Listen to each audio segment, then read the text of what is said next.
Hello ಎಲ್ರಿಗೂ ನಮಸ್ಕಾರ. ನಾನು ಇವತ್ತಿನ ಒಂದು ವಿಡಿಯೋನ ಈಗ ಸ್ಟಾರ್ಟ್ ಮಾಡ್ತಾ ಇದ್ದೀನಿ. ಸೊ ಇವತ್ತಿನ ಒಂದು ವಿಡಿಯೋದಲ್ಲಿ ನೆನ್ನೆಯ ವಿಡಿಯೋ ಕಂಟಿನ್ಯೂ ಪಾರ್ಟ್ ಅಂತಲೇ ಹೇಳ್ಬೋದು. ನೆನ್ನೆ ಏನು ಹೇಳಿದೆ, ಹಣ ನಮ್ಮ ಮನೇಲಿ ಯಾವಾಗಲೂ ಇರಬೇಕು ಅಂದರೆ ಈ 3 ಟಿಪ್ನ ಫಾಲೋ ಮಾಡಬೇಕು ಅಂತ ಹೇಳಿದ್ದೆ. ಬಟ್ ಇವತ್ತಿನ ಒಂದು ವಿಡಿಯೋದಲ್ಲಿ ನೀವು ತಮ್ಮನೇಲಿ ನೋಡೇ ಗೊತ್ತಾಗಿರ್ಬೋದು ಯಾವ ಜಾಗದಲ್ಲಿ ಇಟ್ಟರೆ ಹಣ ನಮಗೆ ತುಂಬ ಬರುತ್ತೆ ಅನ್ನೋದು ನಾನು ಇವತ್ತಿನ ಒಂದು ವಿಡಿಯೋದಲ್ಲಿ ತಿಳಿಸ್ಕೊಡ್ತೀನಿ. ತಿಳಿಸೋಕ್ಕಿಂತ ಮುಂಚೆ ನೀವು ಇನ್ನೂ ಯಾರೂ ನನ್ನ ಚಾನಲ್ನ ಸಬ್ಸ್ಕ್ರೈಬ್ ಆಗದೆ ನೋಡ್ತಾ ಇದ್ದರೆ ದಯವಿಟ್ಟು ಈ ಕೂಡಲೇ ಹೋಗಿ ಸಬ್ಸ್ಕ್ರೈಬ್ ಆಗಿ, ಹಾಗೆ ಲೈಕ್ ಮಾಡ್ತಾ, ಶೇರ್ ಮಾಡ್ತಾ, ಕಮೆಂಟ್ ಮಾಡ್ತಾ ನಿಮ್ಮ ಅಭಿಪ್ರಾಯಗಳನ್ನ ತಿಳಿಸೋದನ್ನ ಮರಿಬೇಡಿ.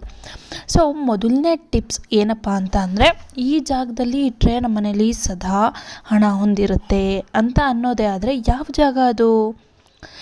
ನಿಮ್ಮ ಪ್ರಕಾರ ಅಂದರೆ ನಿಮಗೆ ಗೊತ್ತಿರೋ ಪ್ರಕಾರ ಇಂಥ ಜಾಗದಲ್ಲಿ ನನಗೆ ಯಾವಾಗಲೂ ಲಕ್ ಇದೆ, ಈ ಜಾಗದಲ್ಲಿ ಹಣ ಇಟ್ಟರೆ ನನಗೆ ಯಾವಾಗಲೂ ಹಣ ಬರ್ತಿರುತ್ತಪ್ಪ ನಾನು ಅನಿಸೋ ಪ್ರಕಾರ ಅಂತ ಅಂದವರು ಈ ಕೂಡಲೇ ಕಮೆಂಟ್ ಹಾಕಿ, ಓಕೆನಾ?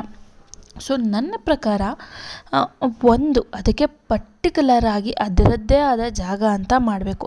ಯಾಕಂದರೆ ಯಾವುದೇ ಒಂದು ವಸ್ತುವಿಗೆ ಅದರದ್ದೇ ಆದ ಒಂದು ಸ್ಥಾನಮಾನ ಜಾಗ ಈ ಮೂರೂ ಹೊಂದಿರುತ್ತೆ ಅಲ್ವಾ. ಸೊ ಅದರದ್ದೇ ಆದ ಜಾಗನ ನಾವು ಗುರುತು ಮಾಡಬೇಕು. ಲೈಕ್ ದೇವ್ರ ಮನೆ ಆಗಿರ್ಬೋದು, ಅಥವಾ ಒಂದು ಯಾವುದು ಕಬೋರ್ಡಲ್ಲಿ ಅದರದ್ದೇ ಆದ ಒಂದು ಜಾಗದಲ್ಲಿ ಹಣವನ್ನು ಕೂಡಿಡೋದು, ಅಥವಾ ಬೇರೆಲ್ಲೋ ಒಂದು ಕಡೆ ಆದರೆ ಅದರದ್ದೇ ಆದ ಒಂದು ಪವಿತ್ರ ಸ್ಥಾನ ಅಂತ ನಾವು ಮಾಡಬೇಕು.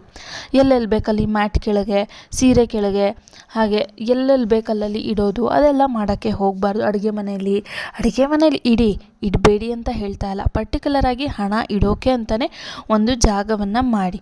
ಯಾಕಂದರೆ ಅಲ್ಲೇ ನಾನ್ ವೆಜ್ ಮಾಡೋದು, ಅಲ್ಲೇ ನಾವು ಹಣವನ್ನು ಇಡೋದು ಅದೆಲ್ಲ ಮಾಡಬಾರ್ದು. ಯಾಕಂದರೆ ಹಣವು ಕೂಡ ಲಕ್ಷ್ಮಿಯ ಸಮಾನ ಆಗಿರೋದ್ರಿಂದ ಅದರದ್ದೇ ಆದ ಒಂದು ಬೆಲೆ ಅನ್ನೋದು ಇರುತ್ತೆ ಅಂತ ನಾನು ಹೇಳ್ತೀನಿ.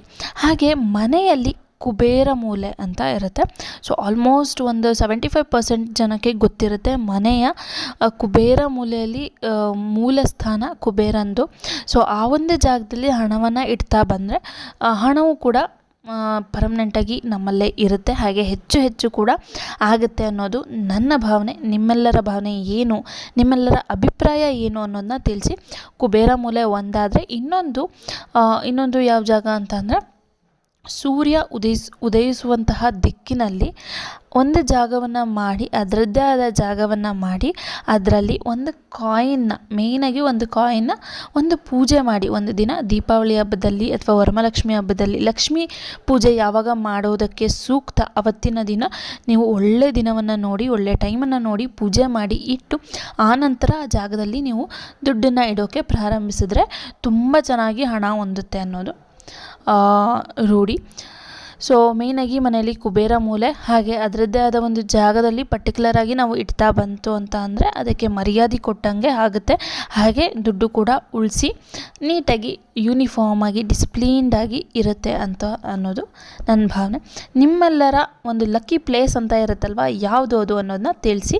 ಈ ವಿಡಿಯೋ ಇಷ್ಟ ಆದರೆ ಲೈಕ್, ಶೇರ್, ಕಮೆಂಟ್ ಮಾಡ್ತಾ ಸಬ್ಸ್ಕ್ರೈಬ್ ಆಗೋದನ್ನ ಮರಿಬೇಡಿ.